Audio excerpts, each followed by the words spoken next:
Hello and welcome to another episode of BL Podcast. This is your host, Gitanjali Devakar. Today we have with us a veteran journalist who has pretty much witnessed the growth of Hyderabad, the state of Andhra Pradesh, and a lot more in the Indian business space. We have with us Rishi Kumar, who has been the Chief of Bureau for Business Line's Hyderabad division. Welcome, Rishi Kumar, and thank you for joining us on BL Podcast. Thank you very much for giving me this opportunity to interact with you and share my thoughts on my association with Business Line and also my experience of reporting business and other areas over the last 3.5 decades, and more particularly 26 years with Business Line. 26 years is actually an unimaginable number for the current generation of journalists. Yeah, to be associated with one publication. So I know, but then I'm with an organization where I've known people working for 30 years, 34 years, 35 years. So it's not surprising. So I won't be surprised if you also run the course that way. So tell us how it all began with Business Line. What brought you here? Yeah. Actually, I was working with the Economic Times of the Bennett Coleman Group and associated with the launch of the Hyderabad edition. I was actually inducted to be part of the launch of the Hyderabad edition.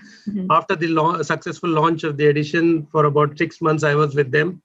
During the course of my reportage, I got in touch with the Chief of Bureau of Business Line based at Hyderabad, Mr.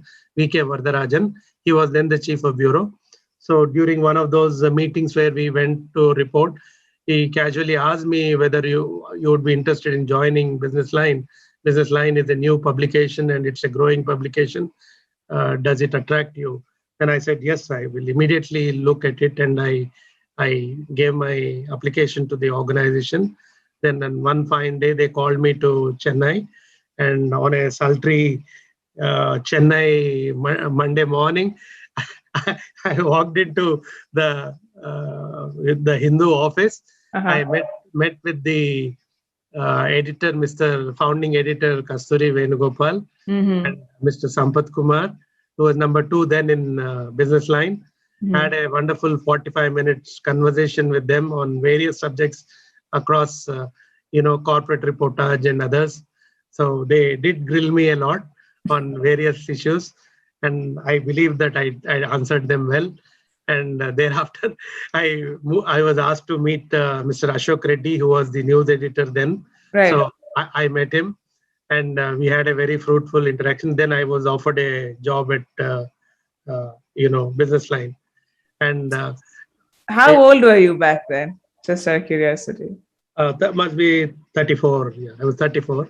Wow. Yeah. It's been a pretty long journey since then. Pretty long journey, and very emotional one at that, because this has been a great, both learning and practical experience which I've had over the last 26 years with Business Line. A wonderful publication to work with and wonderful group to work with. So what has been one of the most memorable stories that you've worked on in your 26 years with the organization? Very frankly, it is difficult to, single out one story. Are you saying that you've not had any stories that you've had an emotional connection with, something that you felt was, very deeply engraved into your system? Yeah, I think one thing that stands out from one publication to the other is I don't think there's much different from one publication to other when it comes to reporting or doing assignments. But what stands out for the Hindu group is the values on which it has been built, nearly with 140 odd years of, history behind it, and a strong foundation led by its founders, and the values they drive, the values they inculcate into various teams they build over the years. I think that sets apart this publication from the rest in the country. And so my association with the Business Line has not been too long. Yeah. Yet I have noticed how you've reported on a variety of topics, especially on the current state of renewable energy and sustainable resources. Yes. So how about telling us something about that sort of reportage as to how it has evolved in the past 26 odd years? And 6 odd years, well, there was hardly any renewable energy then, Okay. except hydel power. Hydel power is in some form renewable energy. Mhm. So there was only, around 2000 and odd, around the year 2000, early seeds of renewable energy were sown. But it was only around 2010 that it began to take off. From then on, it has been some sort of a hockey stick like growth, and there's been no looking back. Now we are at a stage where we have 100 gigawatts of renewable energy, and we are now looking at targeting 450 gigawatts by 2030. I'm pretty confident, given the focus of the government and given various players coming into the play, including the likes of Reliance and Adani's and others. Reliance alone talking about setting up 100 gigawatts of power. I don't think it is beyond us to make it 450 gigawatts by 2030. So that has been the very exciting phase. So what do you have to say? So you're saying that back then solar energy or wind energy, etc., were not exactly in the discussion per se, or have people just ignored it? They were in discussion. Only the wind aspect was in discussion around 2000, but it was in pockets like Tamil Nadu and Rajasthan, principally Tamil Nadu because of the wind velocity there. So most of them were set up there, and also that was the phase when there was huge power cuts, and also that forced governments to go for wind energy. Then solar was hardly there around that time. Really? So, yeah. Oh, okay.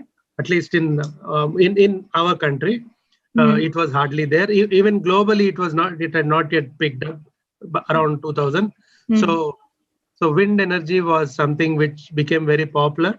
And I think Tamil Nadu led the charge, setting up number of projects, huge capacity they have created in setting up wind. Gradually, other states followed. And now some other states which have low wind velocity are also looking at setting up wind projects. But however, somehow there is little more alignment towards solar now than the wind power as it stands. So in, let's say, over 2.5 years that you have reported on Andhra Pradesh, India, on business environments in India, have you seen a certain shift in the way, let's say, agriculture has evolved in the country at large? Yeah, actually, Andhra Pradesh was a unified state as of around 1990s and all that. It got only bifurcated in 2014. Traditionally, Andhra Pradesh has been an agriculture state known for paddy cultivation and other, mostly monsoon fed and some irrigation fed. But then the reforms which were brought about by P.V. Narasimha Rao around 1991 triggered a wave of services industries, and then thereafter other sectors also came into play, like finance, fisheries, and all those sectors. And from gradual agriculture, it has shifted over to services and other sectors. So at one point in time, agriculture used to contribute about 70% of the economy. Its contribution has now come down significantly. Now, services sector contributes about 55% of the economy. That there has been huge shift to the. As a reporter, does that concern you? Because at one point you would have you would have seen how your copies would have shaped up, and today when you write about business environments, it's a whole different game, right? Yes, it is actually. That time, there was no email, there was no mobile, so we would have to go to places physically, meet people, get information. Now it is totally different. Everything comes onto your laptop, onto your mobile phone, onto your WhatsApp, and it's now you report that way. But Rishi Kumar, what I wanted to know actually was, see, when we write stories today and we try to edit them, we often, if we're writing stories on the economy, it essentially evolves around the manufacturing sector or the service sector. But when you started out, probably the agrarian sector would have had a huge chunk in the whole, I mean, in a column on the economics or the business section of a paper. So Exactly. have you as a reporter, do you feel bad that that trend has changed and people aren't focusing as much on agriculture as opposed to services, manufacturing, or something like that? Does it pinch? It does pinch, but however, I am with a publication which actually has a specialized agriculture and commodities page. So I don't really miss that, though I don't regularly write on report on agriculture and commodities.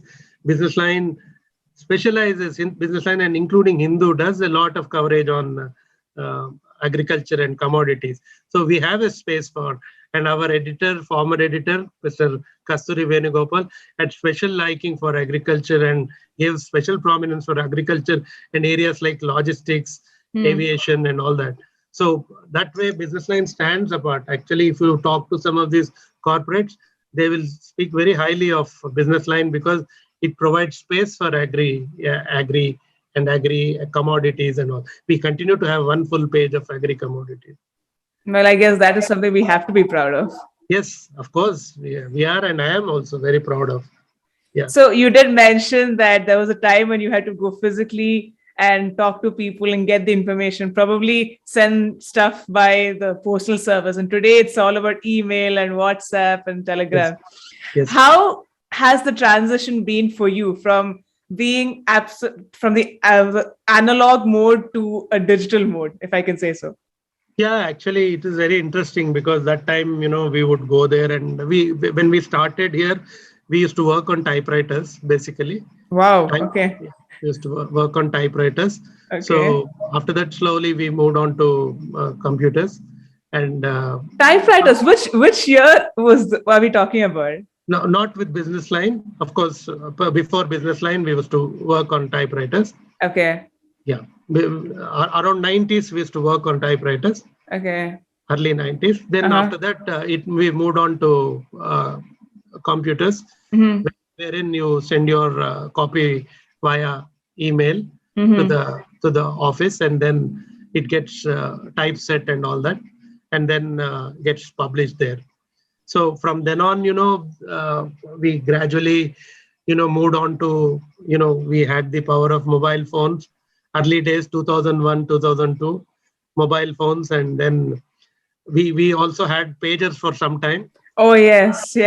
Oh my God, yeah. With 1-line, 2-line pagers from Motorola. Wow, yeah, I remember those. Yeah. So office, they would alert you that so and so press conference is there. So you are covering something somewhere. From there, you go there to cover that. So from then on, we moved on to mobile phones, and from mobile phones, I think things have become much easier in terms of, even while going and covering secretariat and all, unless you meet people physically, you would not get information. Now, really? Yeah. Now, unless you meet them, nobody will give you. You mean to say these sections did not have their individual press teams, and they never brought about press releases. They never went and shared it with organizations. We had that, but those would be hand delivered by the end of the day. Oh, okay. By the end of the day. Okay. Yeah, they would be hand delivered through publicity cell at around 8:39. Okay. So that used to be the pattern then. So if you have to go and meet a secretariat, a minister or a secretary, state secretary, it had to be a physical meeting after going there, going through their peshi and meeting them. Now it is different. If you establish good contacts, just pick up a call and take a phone and call them up, and or SMS them or WhatsApp them, and they react to you. So has reporting become faster than before, or has journalism become a whole new game today as what it was when you started out with Business Line? Yes, of course, it has become a whole new game. In what sense? In the sense that the news flow is real time now. Real time. In probably seconds, minutes, you are able to see tweets and updates on developments through digital assets, through television channels. And also what you report in the morning becomes totally different by evening. and the dynamic developments you have to capture by the end of the day. Of course, that used to be the case then also, but you would get only one final form at that point in time. Now you get multiple updates of a story because of the Do you miss the old days? No, not really. I mean, I think those were different, except that I think this is more efficient system in the sense you're able to get news at real time. I think that is even more exciting than the. Does it worry you that everyone seems to be hooked onto social media for any update, and probably the role of a reporter or a sub-editor or people at a news organization seems to be diminishing with time? It does disturb you. It does disturb you because that exclusivity which you would have by going and meeting people in person. You don't expect 4 people and going meeting same person one day.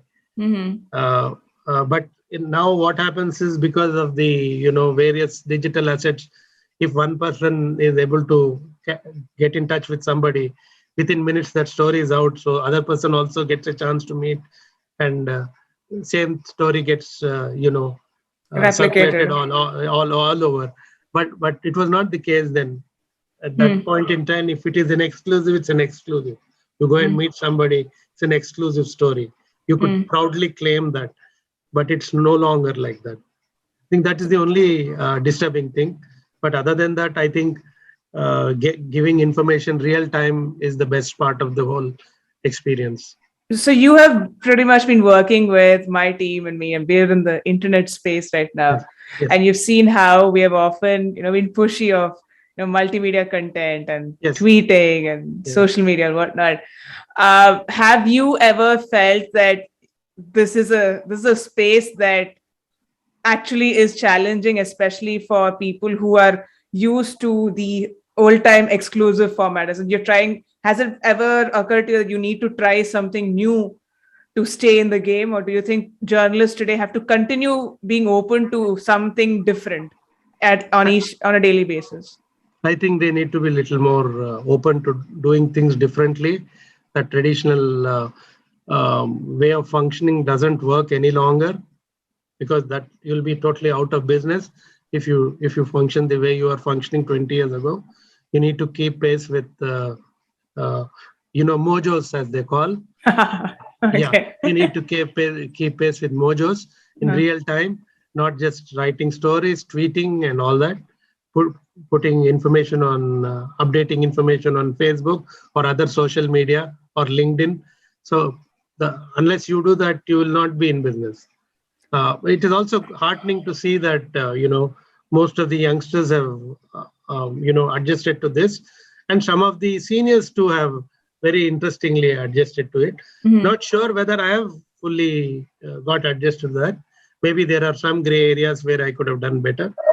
But then that's how it is. But it's enjoyable every day, doing different things every day, meeting different set of people, writing different areas of, for instance, Business Line for me has been something very special because it has given me an opportunity to write on anything I want. Right from agriculture, as you mentioned, to if I want to astronomy, there is a place for that. So we are pretty open on that. So that is the best part of it. So I did, when I covered journalism, early days in Business Line, I was just covering the secretariat beat because rest of all had taken off all corporate beats. So I had to do secretariat beat only. Most of my stories would go into the states pages. But then gradually I got a chance to write on technology, then telecom, automotives, all of these areas, and now power and renewable energy. So I've seen it all, that circle of reforms, starting from, 1991 on, how, each of these sectors has evolved from a closed economy where we used to manufacture only 10,000 cars. Wow. 10,000 cars to a situation where 3 million cars are sold per annum. I can't even imagine a country where there are only 10,000 cars manufactured. So, and that too, you would have to wait your turn and get. I think they So said you should wait like 3 years, 5 years or yeah, something yeah, for you to that get that a used to be the case. Yeah, you Wow. to book. So now things have changed. So that's how it is. So power sector has transformed. All of that. At the same time, we have had to see a number of scams. All of Yeah, these. I mean, yeah, you would have definitely been witness to some of them, and reporting on them would have been a challenge in itself, right? Yes, yes. Well, top of the mind comes is the Satyam scam around 2009, Yeah, exactly. and also now lately this Carvey scam. Mm, mm, mm. In the midst, we have had many similar scams.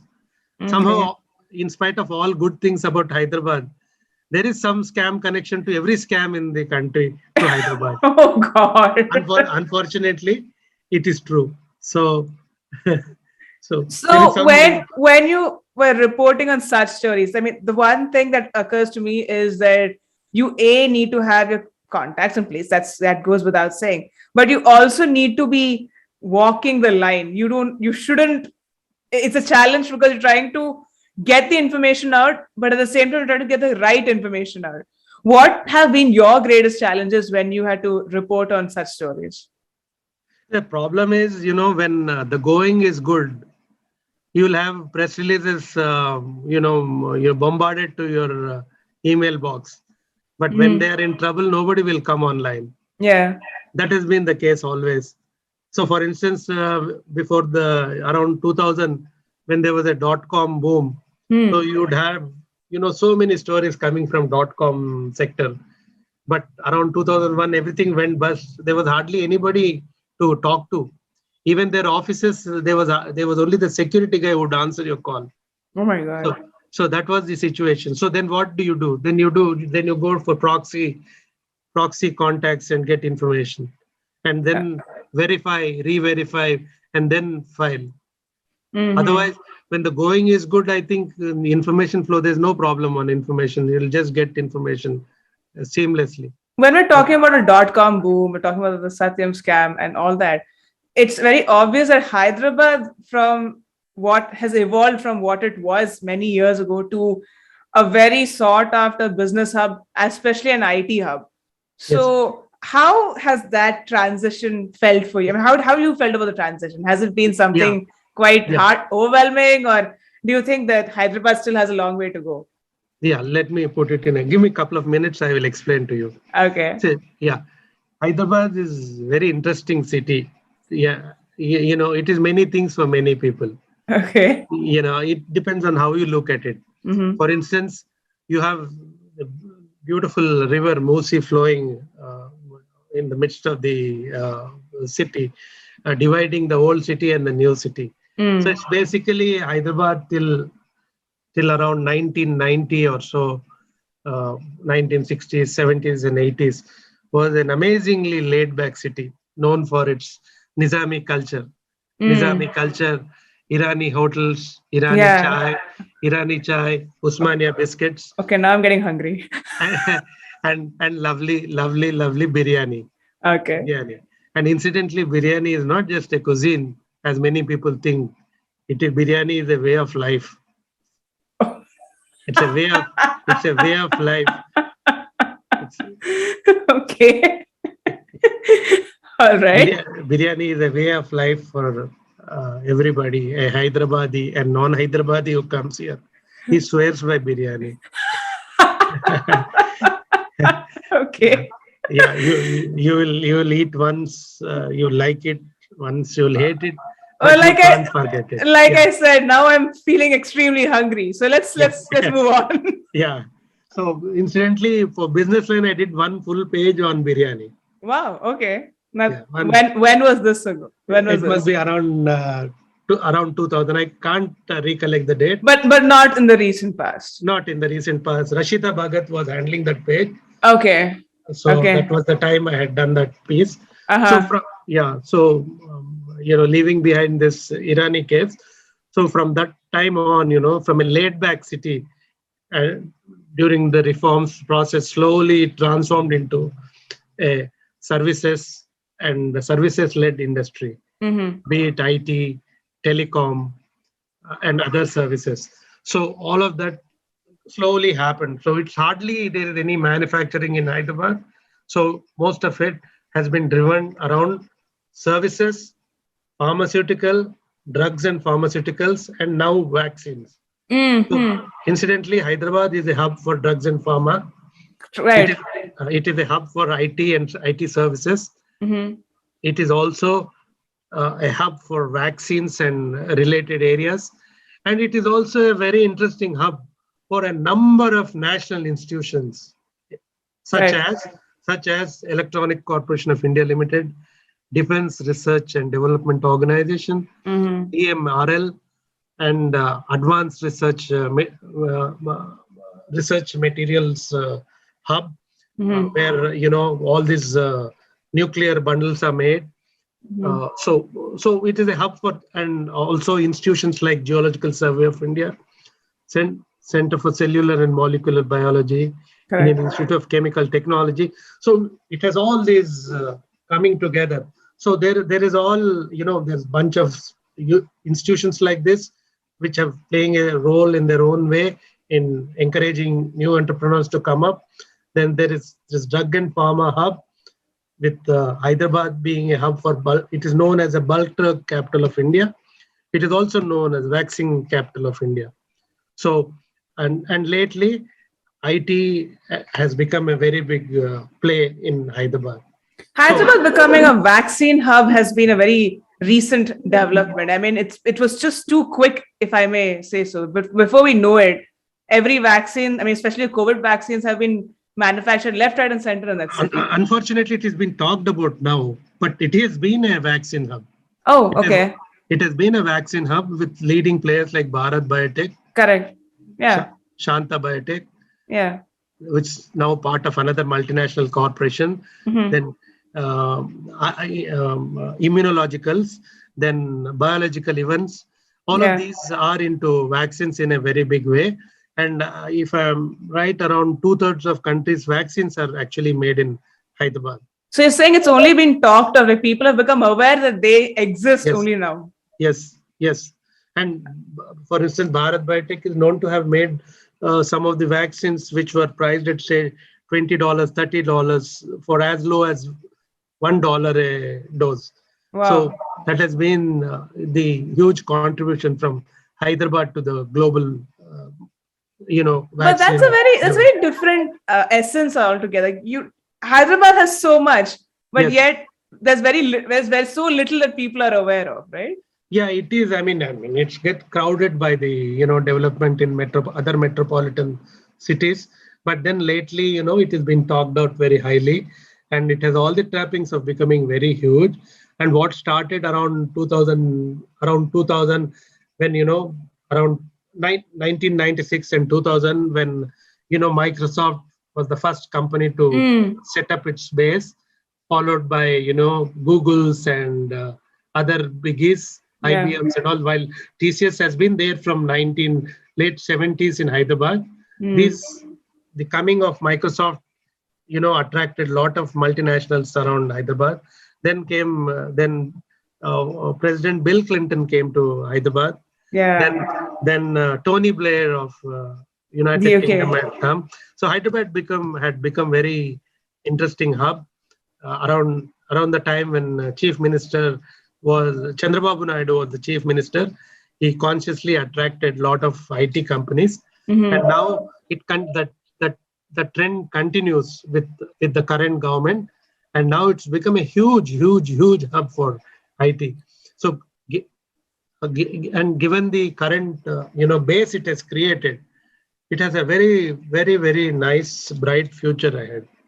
So we have seen Chandrababu Naidu, be instrumental in making Hyderabad what it is today. And we also have the current government, the YSR government, in power. How have you seen Hyderabad evolve after the YSR government coming into play? So after Chandrababu Naidu, YSR government had come. So all the good things which he had initiated, including the, setting up of the Indian School of Business, by the way, Indian School of Business, and also early initiation of the Hyderabad International Airport. All of that continued. And Hyderabad, apart from all these things, is a huge real estate play. is a huge real estate and infrastructure play. So those trends continue. This real estate trend continues. The infrastructure play continues. And unfortunately, some of these setbacks like the Lehman Brothers collapse has had adverse impact on the real estate. And the early Telangana movement also had some setback on the real estate. But now things have gone back to normalcy, and now things are looking up very, very bright. We seem to have very good future ahead in terms of real estate and other sectors, and including IT sector. Now, who is who of the world is in Hyderabad? Who is who of the world is in Hyderabad? Be it Amazon's, be it Facebook, they won't come here but for the infrastructure, but for the huge talent available here. So it has all the trappings of becoming another mega metropolis of the future. But the one question that strikes me right now, I mean, you did mention talk of the bifurcation of Andhra Pradesh. Yeah. Has that had an impact on the whole infrastructure game at large, as far as the state is concerned? Because the resources suddenly were divided, right? What is surprising about the whole thing, including for me, is the early information which we were, early thoughts we had were that division will actually have adverse impact on both the states. Actually, to some extent, there has been some adverse reaction for both the states. But in other words, what has happened is both of these bifurcated states have grown in size significantly. Really? Yeah. The budgets of each state is bigger than the combined budget of the unified state. Wow. Okay. So this is something very interesting. So likewise, the growth of other sectors, the allocation of funds to other sectors has also grown significantly over the years. So contrary to the general perception that things would go wrong, hasn't actually happened. But there was also debates on the fact that when the YSR government came into power, certain projects eventually had to take a back seat because of the policies that they wanted to implement. Is that, that should definitely trigger some worry, right? There was early, whenever a new government comes in, they review some of the old projects, including the renewable energy projects, and some of the contracts which were awarded were renewed. So all of those were, again, re-tendered, and not necessarily the renewable projects, because renewable projects is still to be finalized. Its outcome is not yet known. But then other areas have been sorted out. I think there has been some setback in the sense a year or so must have been lost in terms of, how things would move in. But I think now they have got into a proper, space wherein things are again in the growth path. That setback, I think, has now been put behind. When it comes to Andhra Pradesh, again, when it comes to Telangana, it is a different story, because after this government took over, there were a lot of problems with the power. There was huge deficit of power. There were industrial holidays. We had 3 days holidays because others did not have power. But within no time, after the Chandrasekhar Rao government took over, he managed to address this challenge. And now we are at a stage where the state has become almost power surplus. Wow. Okay. Power surplus. This is amazing. During the election campaign, people said that people will have to dry clothes on electric wires because there won't be power. But oh my God. Many experts also felt like that. Somehow, I think hats off to, the current government or KCR government. They did a remarkable job of the power sector that deserves to be complimented for the good work they have done. But the political climate has clearly seen some major transitions in so many years of you reporting from that place, right? So which phase do you think would have been a turning point for the state of Andhra Pradesh and Telangana? Andhra Pradesh and Telangana turning point, I think, in some ways, if you look at it, after the death of Rajshekhar Reddy in a helicopter crash, Mhm. There was a leadership vacuum in Congress that time. Correct. So we have had a couple of chief ministers then. That was the time when, everything was in a state of flux. The Telangana movement gathered steam, and there was also a lot of unrest in the state, lot of agitations and all that.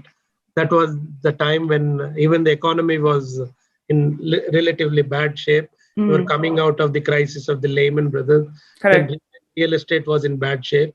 All of that, had a lot of impact on the state of economy and also on the political circle.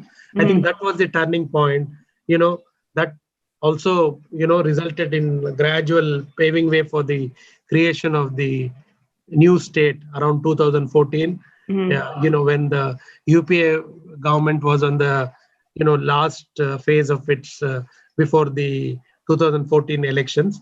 That was when the new state was created. And now it's more than 7 years, both the states are there. There are still some issues, which are yet to be resolved between states in terms of assets sharing. Yeah. In terms of, but clearly, Andhra Pradesh has lost Hyderabad, which is a big, it's a big economic generator. Yeah. Which does not have. I mean, that's what I wanted to talk about, because when the bifurcation happened, that's the discussion that everybody kept, having at homes. So what's going to happen right now? The talent is in Hyderabad. You have the resources, the human resources may probably come from Andhra Pradesh and other parts of the state. Yeah. But so what happens to Hyderabad right now? Where does the state, or do both states actually grow? So what is your take on that? My take is, see, what happens is, just like, every place has its own strong point. If it comes to Tamil Nadu, for instance, we'll talk about manufacturing. There is manufacturing and services coexist in Tamil Nadu. In Bangalore, services is dominant. Likewise, Hyderabad will have services dominance, and Andhra will have manufacturing dominance. Because Andhra has the advantage of ports, which Telangana doesn't have. Andhra has the advantage of very strong coastal area. So all of these will lead, many of the manufacturing to go to Andhra, and all the services come to Andhra. That's how you see Kia setting up a plant there. That's how you may see more of electric vehicle companies setting up plants in Andhra, which may or may not happen in Telangana, for instance.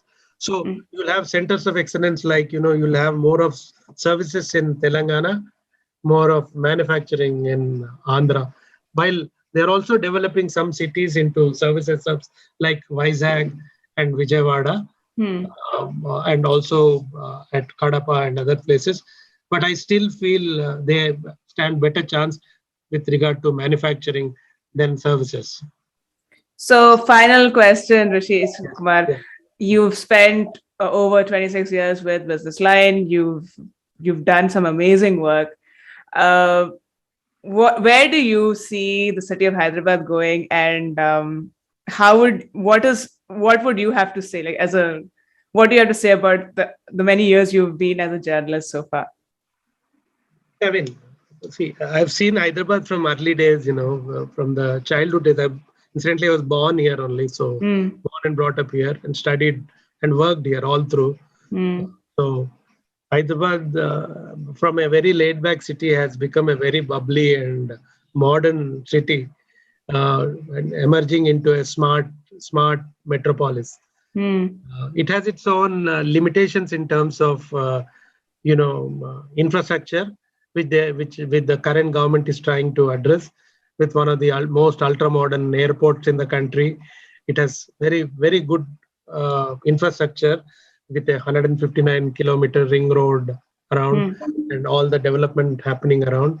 So Hyderabad city that way is very well poised. It has created enough base for it to launch and become very big place. So I see it emerging as another mega metropolis. Mega metropolis of the country. It has all the trappings to become one for the next 20-30 years.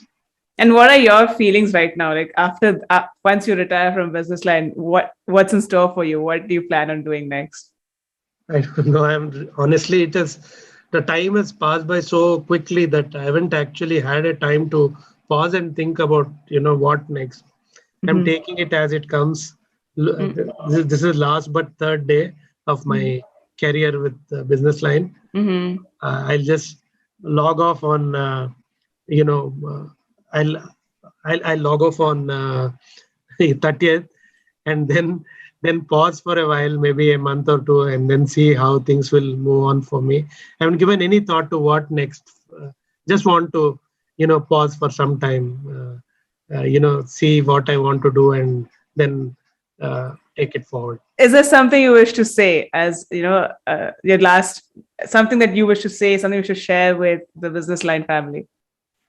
Yeah, just wanted to let them know that from the time I walked into the office on March 15th, 1996, Wow. where I 1996, where I was luckily received by nearly 20 people. All of them had earlier worked with Indian Express, where I had also worked. So from the time I walked into where I felt I've come into a family, not into a publication. That feeling continues to be there with me. And over the years, I've worked with so many people. Every minute was a pleasure to. It's never 26. It was. I never felt it was 26 years. It's like some 26 days, and it has passed off so quickly. Well, we are thoroughly thrilled to have actually worked with you, and we wish you all the very best for the days ahead. Thank you so much for joining us on Business Line Podcast.